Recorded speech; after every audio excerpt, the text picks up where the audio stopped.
Bonjour à tous et bienvenue sur Paris Turf TV pour votre émission quotidienne reçue 5 sur 5. Aujourd'hui pour m'accompagner, je reçois Mathieu Le Balleur. Bonjour Mathieu. Bonjour Lucie, bonjour à tous.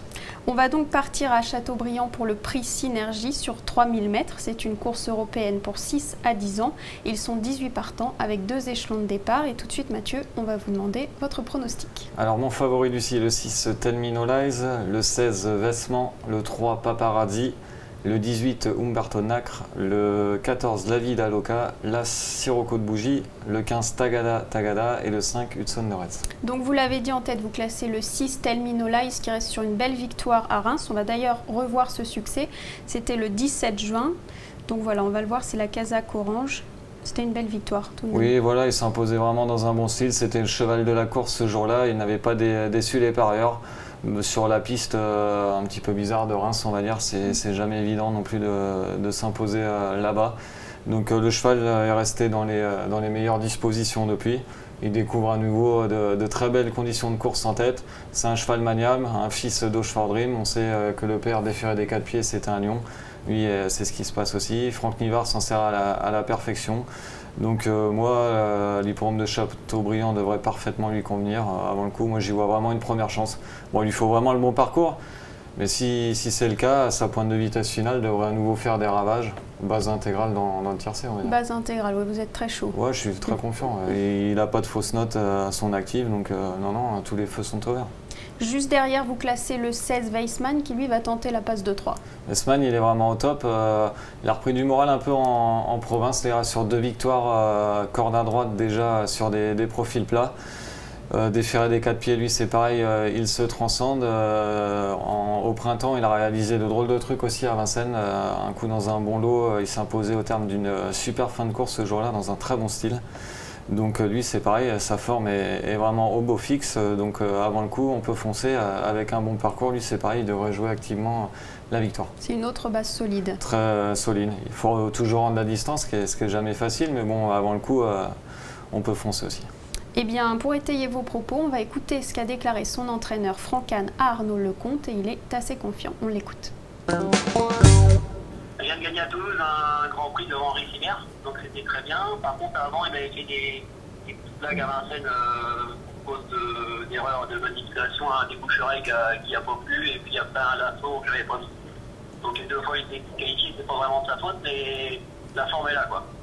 Déféré des 4 pieds, il n'a pas les 5 ans affrontés, il est idéalement placé au gain. Qu'est-ce que vous en attendez?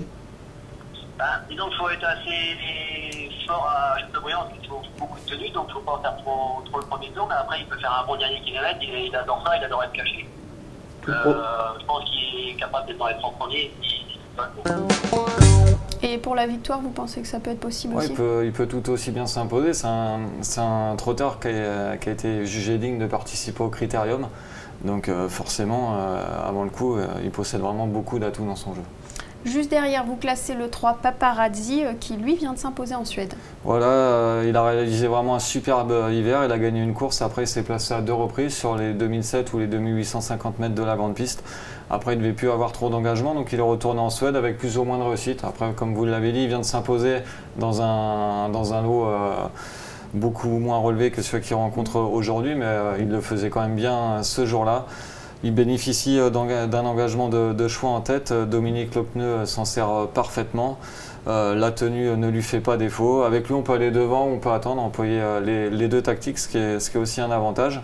Donc, comme la plupart des concurrents étrangers, il est souvent encore en retard de gain.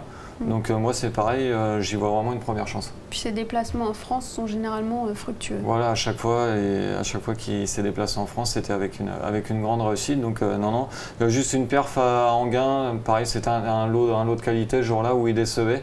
Il a eu le bon parcours, mais il n'avait pas pu accélérer pour finir. Après, c'était en fin d'hiver, il était peut-être un petit peu émoussé. Donc il a repris de la fraîcheur en Suède dans des lots moins huppés. Donc non, avant le coup en tête, lui pareil, il peut tout aussi bien s'imposer.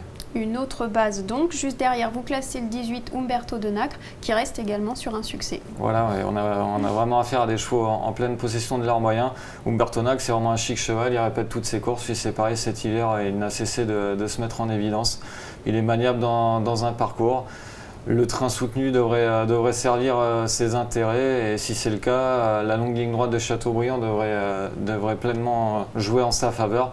On devrait vraiment le voir conclure en trombe, donc lui c'est pareil. Pour la gagne, peut-être un petit peu plus barré, plus tributaire du parcours que les autres, mais pour être 3, 4, 5 sans problème. Et rendre la distance à Châteaubriand, c'est pas compliqué?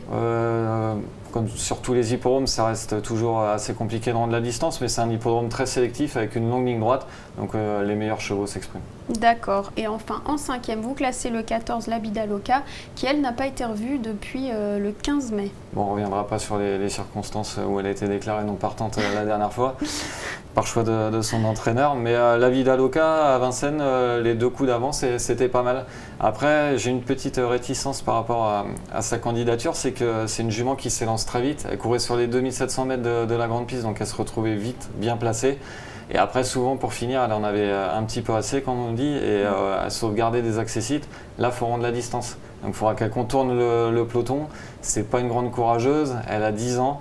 Bon, après, elle a un atout pour elle, c'est que JMB se met au sulky. Donc, il devrait faire le petit parcours, comme on dit. Mais ses perfs sur le papier sont très bonnes. Après, il ne va pas falloir non plus faire le très très fort, sinon elle pourrait être amenée à dégeler, comme on dit. Donc, méfiance, elle sera jouée. Et c'est pas un pénalty. D'accord, bah écoutez, on la suivra, cette Bidaloca. Et enfin, en 7e, vous avez classé Tagada. Eh bien, on va écouter ce que Mathieu Abrivard a déclaré à David Fricot. Il nous parle des atouts de sa partenaire. Très bonne droitière, l'engagement intéressant, 3000 mètres Châteaubriand, faut pas faire le fou. La jument reste sur une perf en demi-teinte à l'Andivisio dernièrement, mais sinon faut la racheter parce que les dernières perfs auparavant étaient bonnes. Donc voilà, si j'arrive à l'amener au mieux de ses intérêts, elle devrait donner elle devrait donner un bon coup de rein pour finir et venir à l'arrivée d'un quintet comme ça. D'accord, merci Mathieu.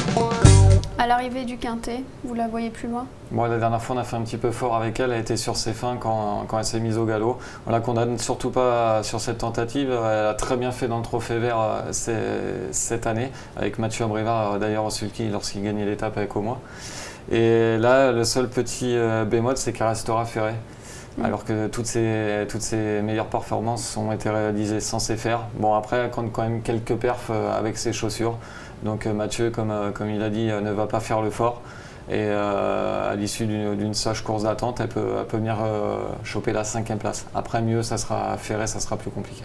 Très bien, bah écoutez, merci beaucoup Mathieu. Merci, et Lucie. avant de conclure, je crois que vous avez un petit chocolat pour cette réunion à Châteaubriand. Voilà, je vous conseille de racheter le 108 Boss Ayam qui reste sur 2 disqualifications. On ne condamne surtout pas là-dessus. Il est très estimé par son mentor Michael Lemercier, que j'ai eu d'ailleurs au téléphone. Il m'a confié que son cheval n'aimait pas du tout les projections, donc là on ne devrait pas s'embarrasser de tactique, vite rendre la distance et après prendre rapidement les commandes de l'épreuve et envoyer, comme on dit. Donc je vous conseille de le racheter vraiment en confiance. Il sera sûrement le boss alors dans voilà, cette on course. espère. Un cheval athlétique qui possède vraiment beaucoup de tenue. Donc si il parvient à prendre rapidement les commandes de l'épreuve, attention à lui. Très bien, et bien on suivra avec attention le 108. Merci beaucoup Mathieu. Merci Lucie. À très bientôt sur Paris Turf TV. Demain vous retrouverez Philippe Thévenon et Mathieu Mortagne. Je vous dis bonjour à tous et à très bientôt sur Paris Turf. Au revoir.